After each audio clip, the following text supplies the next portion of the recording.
नमस्कार शेतकरी मित्रांनो, शेती बाजारभाव या यूट्यूब चॅनलमध्ये तुम्हा सर्वांचं स्वागत आहे. चला तर बघूया नाशिक जिल्ह्यातील कांदा बाजारभाव.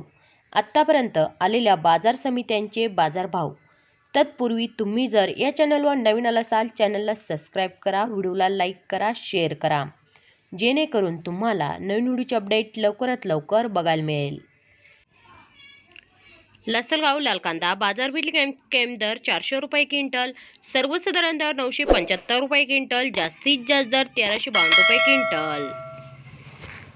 कळवण लाल कांदा बाजारपेठ कॅम्प दर 300 रुपये क्विंटल, सर्वसाधारण दर 850 रुपये क्विंटल, जास्तीत जास्त दर 1270 रुपये क्विंटल. सटाणा लाल कांदा बाजारपेठ कॅम्प दर 150 रुपये क्विंटल, सर्वसाधारण दर 825 रुपये क्विंटल, जास्तीत जास्त दर 1110 रुपये क्विंटल. पिंपळगाव वसंत सायखेडा लाल कांदा बाजारपेठ कॅम्प दर 500 रुपये क्विंटल, सर्वसाधारण दर 900 रुपये क्विंटल, जास्तीत जास्त दर 1076 रुपये